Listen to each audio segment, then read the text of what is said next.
नमस्कार, मैं अंजना और आप देख रहे हैं ह्यूमन लाइव न्यूज। आइए बढ़ते हैं आज की बड़ी खबर की ओर।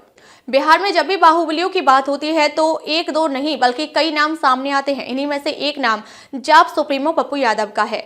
आज लोगों के लिए मसीहा है तो कभी बाहुबली हुआ करते थे। ऐसे ऐसे काम किए कि जेल तक जाना पड़ा। 17 साल तक उन्होंने जेल में समय बिताया है। आज बिहार के बाहुबली की कहानी में बात पप्पू यादव की करेंगे। पप्पू यादव का जन्म मधेपुरा जिले में 1967 में हुआ था। 1990 में निर्दलीय विधायक चुनकर आए थे। वह दौर पप्पू यादव के लिए बहुत खास था। पप्पू यादव का भय सीमांचल में इस कदर था कि लोग उनका नाम लेने से भी डरते थे। 17 साल जेल में बिताने वाले पप्पू यादव की पहचान बाहुबली नेता के रूप में हुई। उन पर हत्या, किडनैपिंग, मारपीट, बूथ कैप्चरिंग, आर्म्स एक्ट जैसे कई मामले अलग अलग थानों में दर्ज हुए हैं। लेकिन पप्पू यादव को मार्क्सवादी कम्युनिस्ट पार्टी के नेता अजीत सरकार की हत्या के मामले में 17 साल जेल में रहना पड़ा था। घटना 1998 की है। माकपा नेता अजीत सरकार, उनके एक साथी असफुल्ला खान और ड्राइवर पर अंधाधुंध फायरिंग की गई थी। इस घटना में तीनों की हत्या हुई थी। इसमें पप्पू यादव का नाम आया था। उस वक्त पप्पू यादव पूर्णिया लोकसभा सीट से सांसद हुआ करते थे। इस घटना में नाम आने के बाद उनकी राजनीतिक करियर पर विराम लगा और वे जेल चले गए। इस मामले में सीबीआई की विशेष अदालत में केस चलता रहा। लंबे समय तक वे जेल में रही। उम्र कैद की सजा भी उन्हें मिली थी। 2008 में उन पर हत्या का आरोप साबित हो गया। सीबीआई की विशेष अदालत में पप्पू यादव, राजन तिवारी और अनिल यादव को उम्र कैद की सजा सुनाई। सजा मिलते ही उनकी सदस्यता रद्द हो गई थी। उन्हें तिहाड़ जेल भेजा गया था। कई सालों तक वे जेल में ही बंद रहे। पप्पू यादव को हाई कोर्ट से कैसे मिली थी राहत? पप्पू यादव ने फैसले के खिलाफ पटना हाई कोर्ट में अपील की थी। इसके बाद 2013 में जाकर कोर्ट से उन्हें राहत मिली। सबूतों के अभाव में उन्हें बरी कर दिया गया था। जेल से लौटने के बाद पप्पू यादव अपनी छवि बनाने में लग गए। आज लोगों के मसीहा बन गए हैं। कोई घटना होती है तो आवाज उठाते हैं, पीड़ितों से जाकर मिलते हैं। 2019 में जब पटना में तेज बारिश से बाढ़ आई थी और राजधानी जलमग्न हुआ तो पप्पू यादव ने नाव के सहारे लोगों को खाना पीना दिया था। पप्पू यादव के नाम से कांप उठते थे लोग। आज बने हैं बिहार के रॉबिन हुड। जानिए कैसे आए थे लालू के काम। पप्पू यादव ने कैसे दिया था लालू का साथ। पप्पू यादव एक जमींदार परिवार से आते हैं। उनके पास जमीन और संपत्ति की कमी नहीं थी। कॉलेज में जाने के बाद पप्पू यादव की पहचान दबंग के रूप में हो रही थी। उनके दबंगी के चर्चे सीमांचल के कई जिलों में थे। बात 1980 के बाद की है। उसी वक्त लालू प्रसाद यादव भी अपनी राजनीतिक करियर चमकाने में लगे हुए थे। उस वक्त कॉलेज से निकलने के बाद पप्पू यादव ने लालू यादव का साथ दिया था और पप्पू यादव की दबंगी लालू यादव के काम आई थी। उस वक्त पप्पू यादव पर लालू यादव के लिए बूथ कैप्चरिंग या फिर मत पेटियों को चुरा लेने का आरोप लगता था। पप्पू यादव और आनंद मोहन में अक्सर होती थी वर्चस्व की लड़ाई। विधायक बनने के बाद पप्पू यादव का लक्ष्य लोकसभा था। यही कारण है कि उनकी दबंगी खत्म नहीं हुई और अगड़ी पिछड़ी की लड़ाई करते रहे। आनंद मोहन सिंह मुख्य विरोधी थे। दोनों के बीच कई बार वर्चस्व की लड़ाई हुई। 1990 में कितनी जान भी गई थी। जानकार बताते हैं कि सहरसा में पामा में पप्पू यादव के समर्थक और आनंद मोहन के समर्थकों के बीच जमकर गोलियां चली थी। कई लोगों की जानें गईं। दूसरी घटना पूर्णिया के भांगड़ा में हुई थी। यहां भी कई लोग मारे गए थे। हालांकि उस वक्त दोनों वर्चस्व की लड़ाई लड़ते थे। पप्पू यादव पिछड़ा की राजनीति और यादव समाज को एकजुट करने के लिए वोट की राजनीति कर रहे थे तो आनंद मोहन अगड़ी जाति के नेता के रूप में उभर रहे थे। एक बार विधानसभा और 5 बार लोकसभा गए पप्पू यादव।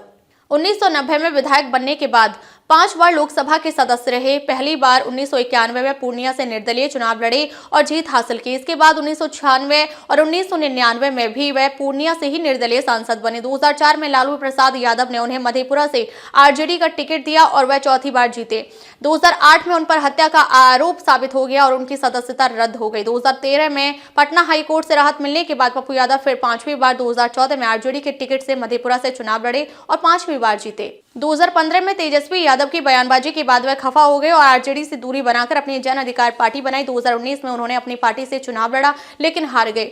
लेकिन 2024 में अपनी पार्टी जाप को विलय कांग्रेस में किया लेकिन कांग्रेस उनको लोकसभा चुनाव में टिकट नहीं दिया। लेकिन पप्पू यादव ने पूर्णिया लोकसभा सीट से चुनाव लड़े और चुनाव जीत गए। 2013 में जेल से आने के बाद से ही पप्पू यादव का रुख बदल चुका था। पप्पू यादव से पूछा गया कि 23 साल की उम्र में कैसे विधायक बन गए तो उन्होंने कहा कि यह बात सही है कि वे पहली बार 1990 में विधायक बने। उनका जन्म 24 दिसंबर 1967 को हुआ था। उस वक्त एफिडेविट पर नामांकन हो जाता था।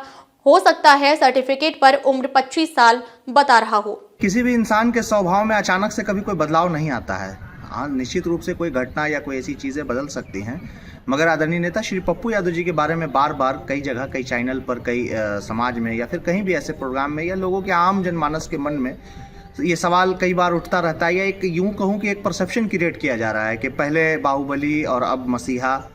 कभी भी कोई बाहुबली मसीहा या कोई मसीहा बाहुबली नहीं होता। पहले इस बात को समझना है कि ये वर्ड कह कौन रहा है, किसके लिए कहा जा रहा है और क्यों कहा जा रहा है।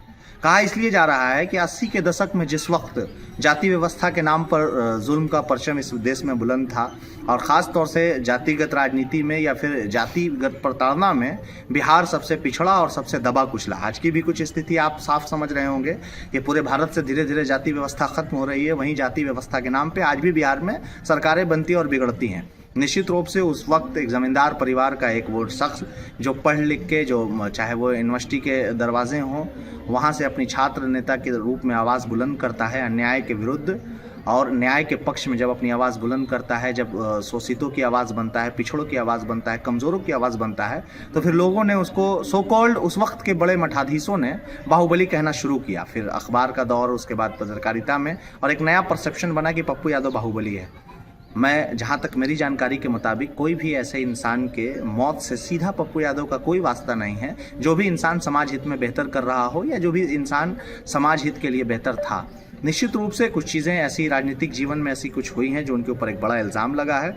मैं कहीं किसी इस मामले में कोई टीका टिप्पणी नहीं करता हूं, लेकिन जितना करीब से मैं पप्पू यादव को जानता हूं कि वो शख्स अपना सब कुछ बर्बाद करके, अपना सब कुछ अपना बेच के, और आज खुद तो सड़क पर है, मगर उसकी कोशिश यही है कि कोई सड़क पर न रहे। जिस वक्त पटना जल जमाव हो, या उससे पहले तमाम तरकुशी सीमांचल के बाढ़, या न कि सिर्फ आज चाहे वो हल कुदार यात्रा हो, अगर पप्पू यादव के बारे में रिसेंट की बात छोड़ भी दी जाए तो लगातार 1989 से लेकर आज तक के उनके संघर्षों के बारे में मैं दावे के साथ कहता हूं कि पूरे भारत में उनके कद के, उनके समाज सेवा के बराबर कोई नेता नहीं है। निश्चित रूप से जेल रहे तो जेल तो श्री कृष्ण भगवान भी जेल रहे, तो निश्चित रूप से जेल में रहने वाला हर आदमी पे आप इल्ज़ाम नहीं लगा सकते हैं। दूसरी चीज़ है कि कई ऐसे राजनेता पूरे देश में, चाहे आज़ादी से पहले कई ऐसे लोग जेल में रहे, हमारे शहीद हुए, और उसके बाद फिर जेल के बाद अब अगर आप ही सत्ता में बैठ के जेल का दुहाई दे रहे हैं कि जेल में रहने वाला हर आदमी गलत है, तो 1984 में या फिर छात्र आंदोलन, क्रांति, देश में इमरजेंसी के बाद कौन कौन लोग जेल नहीं गए। तो जेल जाना या जेल में रहना कोई बुरी बात नहीं है। जेल में रहते हुए भी जेल में न्याय के साथ देने वाले और अन्याय के विरुद्ध आने वाले लोगों को जेल से निकालना, और जो जेल इसलिए गए हों कि जिन्होंने अन्याय किया हो, ऐसे लोगों को जेल में रहना, तो तमाम तर चीज़ें हैं। और पप्पू यादव के बारे में लोगों को अपना सोच बदलना होगा। चीज़ें, राजनीति होती रहेंगी, सत्ता आती जाती रहेंगी, मगर एक इंसान जब साफ दिल से कोई काम कर रहा हो, और अगर उसके अंदर 90% या फिर ज़्यादातर अच्छाई हो, तो उसकी कुछ बुराई स्वाभाविक रूप से, इंसान को बुरा नहीं होना चाहिए कहीं से कहीं तक। और मुझे नहीं लगता कि पैर के नाखून से लेकर सर के बाल तक पप्पू यादव में कोई कमी होगी।